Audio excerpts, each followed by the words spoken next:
The Memo, Trump surprise, a slightly conventional campaign. Former President Trump is doing something shocking. He's running a campaign that is starting to look quite conventional. This week alone, Trump has issued several policy proposals. He has announced the hiring of seasoned senior staff in the First Caucus state of Iowa.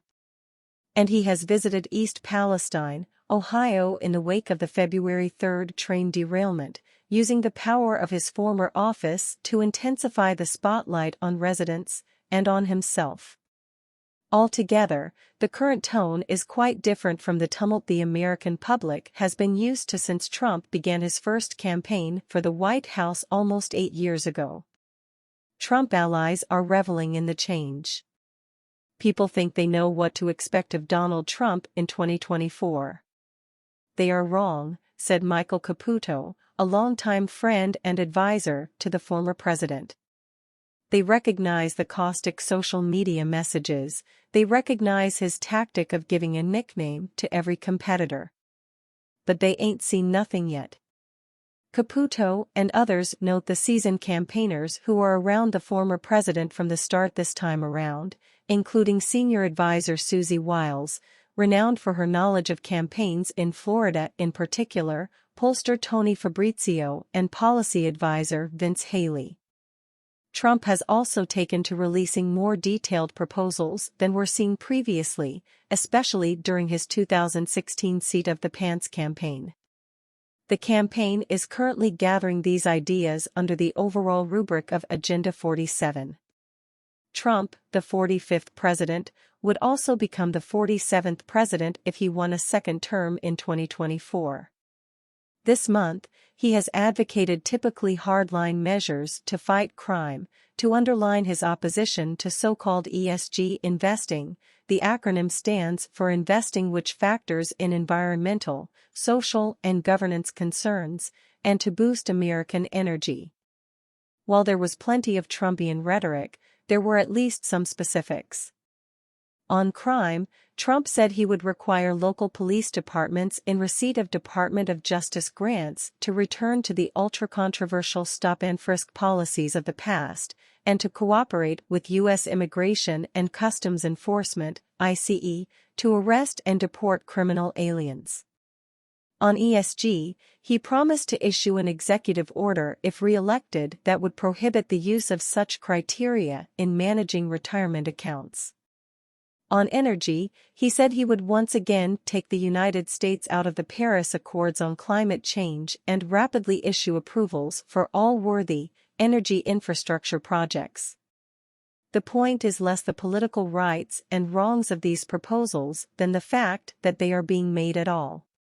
One open question, of course, is the degree to which Trump's shift is being driven by the desire to fend off the challenge likely to be posed by Florida Governor Ron DeSantis, R.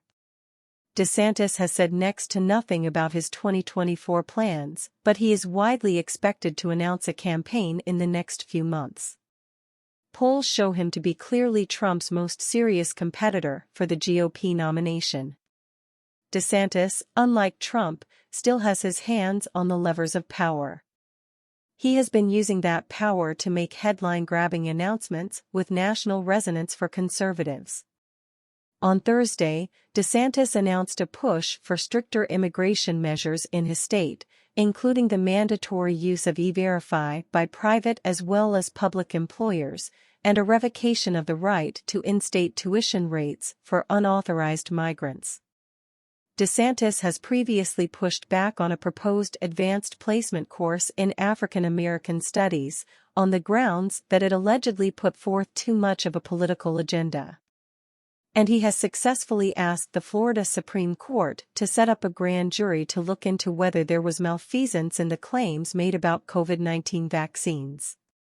With all that going on from his likely nemesis, Trump could hardly do nothing on the policy front.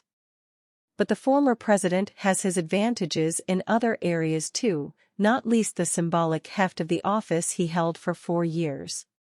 He put that to use on Wednesday during his visit to East Palestine, Ohio. Trump accused the Biden administration of indifference and betrayal of the people in the small eastern Ohio town.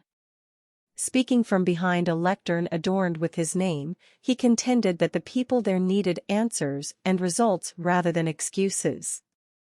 The relative decorum of the speech was a marked contrast to how Trump sometimes behaved in office, even in disaster zones. In 2017, visiting Puerto Rico after a hurricane, he famously threw paper towels into the crowd in the manner of a basketball player taking a free throw. It would be foolish to exaggerate the extent to which Trump has gone conventional, of course. The inflammatory rhetoric still goes hand in hand with these more modulated moves. He continues to falsely claim the 2020 election was rigged and to minimize the January 6, 2021, Capitol riot. He will keep blasting away in vicious terms at prosecutors whose probes are targeting him. The MAGA Trump base, therefore, is in no danger of thinking he has done soft or sold out to the hated swamp. But there has been a noticeable shift nonetheless, one that even Republicans who have been skeptical of Trump can't help but notice. "What you see," said Doug Heye, a former communications director for the Republican National Committee, "is somebody who still declares himself the outsider, trying to play very much an insider game."